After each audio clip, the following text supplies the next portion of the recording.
Hello friends, আজকের ব্লগে আমরা ঘুরে দেখব ঝাড়খণ্ড রাজ্য তথা ছোটনাগপুর মালভূমির সর্বোচ্চ স্থান পরেশনাথ পাহাড়। ঝাড়খণ্ডের গিরিডি জেলার ছোট্ট একটি জনপদ মধুবন। মধুবন থেকেই শুরু হয় পরেশনাথ যাত্রা। পরেশনাথ জৈনদের অন্যতম পবিত্র তীর্থস্থান। সারা বছর বহু জৈন ধর্মাবলম্বী মানুষজন পাহাড় পরিক্রমায় আসেন। পরেশনাথ পাহাড়ের শীর্ষে অবস্থিত পরেশনাথ মন্দির দর্শনের লক্ষ্যে আমরা পৌঁছে গেলাম মধুবনে। পরদিন সকালে মধুবন থেকে বাইকে চেপে শুরু হলো আমাদের পরেশনাথ যাত্রা। পাহাড়ের চড়াই উতরাই পথ পেরিয়ে এগিয়ে চলল আমাদের বাইক। প্রসঙ্গত উল্লেখ্য, একাধিক উপায়ে পরেশনাথের শীর্ষে যাওয়া যায়। ট্রেক করে পাহাড় পরিক্রমা করা যায়। যাতায়াত দর্শন নিয়ে প্রায় 10-12 ঘন্টা সময় লাগে।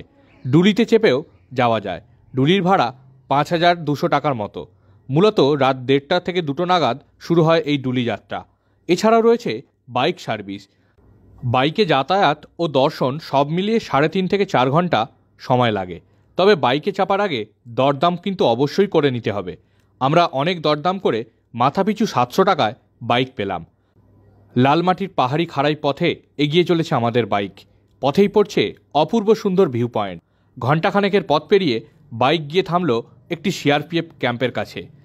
এখান থেকেই সিঁড়িপথ ধরে বেশ কিছুটা এগোলেই পরেশনাথের মন্দির। আমরা হাঁটতে হাঁটতে পৌঁছে গেলাম মন্দিরে।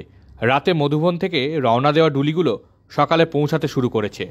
যারা রাতে হাঁটা শুরু করেছিলেন তারাও প্রায় এসে পৌঁছাতে শুরু করেছেন। সব ভিড় কাটিয়ে পরেশনাথ দর্শনের উদ্দেশ্যে আমরা পৌঁছে গেলাম একেবারে ঝাড়খণ্ড রাজ্য তথা ছোটনাগপুর মালভূমির শীর্ষে।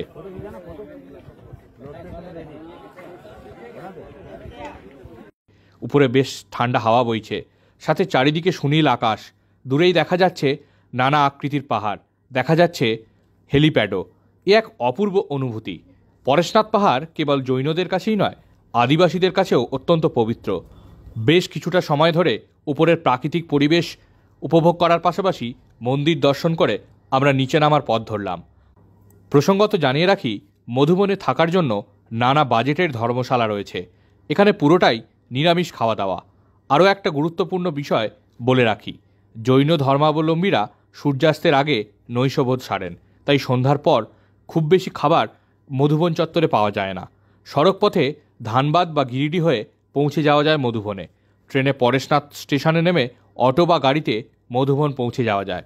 মধুবন শহরেই কয়েক হাজার কোটি টাকা ব্যয়ে গড়ে উঠছে জৈন মন্দির। এই মন্দিরটিও কিন্তু অসাধারণ।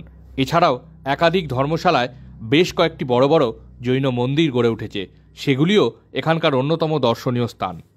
আর হাতে সময় থাকলে ঘুরে দেখতে পারেন গিরিডির উশ্রী জলপ্রপাত এবং তোপচাঁচি লেক।